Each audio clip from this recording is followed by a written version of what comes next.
The number of Jews left in Eretz Yisrael at this period was on a constant decline. The yeshivot had been closed down by the Byzantines, and then the Arabs came along. They didn't make things much better. Even if there was a yeshiva, there were very few students. There were a few great chachamim. So it just became, for reasons of politics, of history. In other words, the historical development was such that Eretz Yisrael ceased to be the center, politically, historically speaking. It ceased, in practical terms, it ceased to be the center of the Jewish world. And that center of gravity shifted. It really had begun to shift already in the late 4th century, perhaps, or the 5th century, but certainly by this time, we're talking about the 8th century, it had shifted almost completely to Babylon, to the center of the Islamic Empire. So this was the center of the world, and it was also the center of the Jewish world, and the center of Jewish learning. That's why Rabbeinu Gershom, the Rav of the Rabbanim who taught Rashi in Germany, many years later, when Rabbeinu Gershom wanted to study the Talmud on a high level, where did he have to go? Where did he go? He went to Bavel. And he came back to Germany and transmitted what he had learned, and that really kick-started the study of Torah in Ashkenaz in Germany at that time. And that's why we ended up with Rashi and Rabbeinu Tam, etc. That wouldn't happen had Rabbeinu Gershom not gone to Bavel a few generations before. He didn't go anywhere else. He didn't go to Eretz Yisrael because there was nothing to go to. That was the situation then. And that is why the Talmud Bavli became the standard, because what was the book that they studied in Bavel? Well, not surprisingly, it was the Talmud Bavli. It was the book, it was the text that had been discussed in those very same yeshivot for generations. That was the focus of their studies. That was what they've been studying for generations. That the people quoted in the Talmud had actually sat in the same chair as this Gaon 200 years before him. Obviously that was the book that they referred to. That was the center of their universe. And that is how the Talmud Bavli became the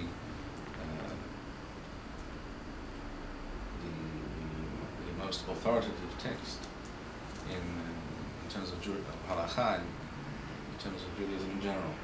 But it's not for any intellectual reason or Torah-based reason. It's the result of the vagaries of Jewish history and political realities on the ground. Of course, today the situation is different. Take a yeshiva like Mir Yeshiva in Yerushalayim, 4,000 students studying Torah there in that yeshiva. As far as I know, it's the second largest yeshiva in the world. As I'm told, the largest yeshiva is still in Lakewood in terms of numbers. I'm told there's 6,000 there. But the fact of the matter is that every year from the United States and from many other countries, many Bachurim go to Yerushalayim and other places in Israel to study Torah.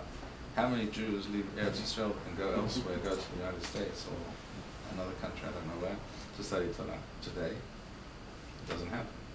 In other words, that historical reality I just described to you, which existed 1,200, 1,300 years ago, is certainly no longer the case. I mean, there's not many Jews in Babylon or in Iraq today at all. Certainly no yeshivot. The center of the Jewish world today is where it should be. That has become, Baruch Hashem, the focal point of Jewish existence. The center of Torah learning, the center of all facets of Jewish culture and civilization. And that's how it should be. And that brings me back to the point I mentioned before, and with this I'll end at least this phase of things. We find ourselves, again I say, we find ourselves in a situation which has not presented itself to us in a very, very long time. We have millions of Jews in Eretz Yisrael. We have many yeshivot. We have people coming from all over the world to study Torah in Eretz Yisrael. And we have a new reality in Eretz Yisrael of millions of Jews from hundreds of countries. And we have to think about illumination and put all these things together, all the things we've discussed, and you'll understand why I say that this is our third great opportunity. May Hashem give us the wisdom and the vision and the courage and the inner certitude to do the right thing and not drop the ball this time round. Now, if you still have class after all that, and you have questions, like I said. A question with regards to your understanding about the direction of the nation, the direction of the state of Israel. Mm-hmm. Where, and this, if you don't want to respond to this, that's fine. Where do you understand the current leadership of the Likud vis-a-vis Moshe Feiglin at this point? I'm not sure exactly what you're asking me. Is he moving where you feel will be a positive direction within the Likud and the nation? The question is not whether Moshe Feiglin is a good man. He is. I know that because I know him. I've known him for a long time. He's a good man. He wants to do the right thing. I believe that completely. The real question is whether it's possible within the present constellation, political constellation and realities in Israel, for him to achieve a position of significant power and influence. And I don't know the answer to that question. I would like to think that it's possible. And I think to support that effort is important and worthwhile and correct. But only time will tell. No one can be certain of which method, which device, which attempt to bring about positive change will be the successful one. You have to keep trying whatever method, whatever device, whichever tool seems to be possible, a reasonable possibility. We have to try it. He's trying to do something which is reasonable. It's not irrational. It's not a lost cause. So I support what he's trying to do. The results or the knowledge of the future is not something I can share with you because I don't have it. Any other questions? Yes.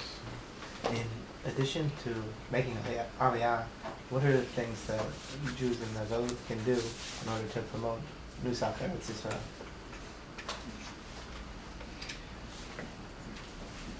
I'd like to correct you. Don't speak about Nusach Eretz Yisrael. Nusach Eretz Yisrael is part of the bigger concept that was mentioned earlier by Shlomo, our gracious host, this evening.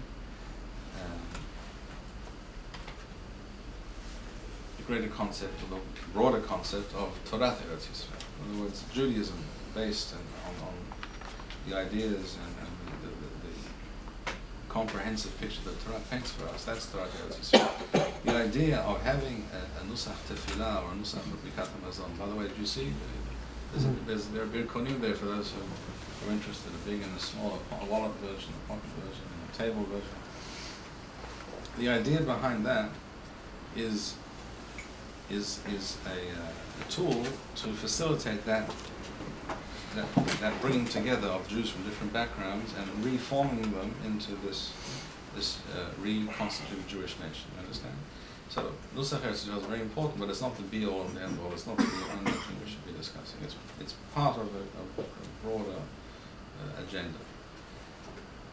What we need to be doing, you said yourself, apart from ensuring that Israel continues to survive despite all its enemies, what have you, and to strengthen the country. And the greatest way to strengthen the country in many ways is to be there. Apart from that, to support those efforts and those institutions and those people that promote these ideas. If you hear these ideas, and that's something, where you hear those ideas, that's something you should support. Because there are many types of activity out there in the world which are admirable, which are commendable, which are important, and they all require support, financial support and other kinds of support. But usually you will find that these things are being done by many people. Like if it's not just another yeshiva, there was lots of yeshivot. There's just another Hatzalah organization, there's lots of Hatzalah organizations, and there's 1,000 legitimate organizations out there doing important things, but there are not that many doing the things that I spoke about this evening. Does that answer your question? Yeah. Okay. Yes.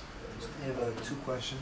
Yes. The first one is you said that right now that the Torah that we follow, the halachot that we follow, are mainly based on the Yeshivot of Bavel and the Gemara, the Bavli. And you said that now that the shift has kind of, went from, let's say, Bavel or America to now Eretz Yisrael, Yerushalayim, where all the major yeshivot are and where people go to. That we should now start to look for going towards the Yerushalmi.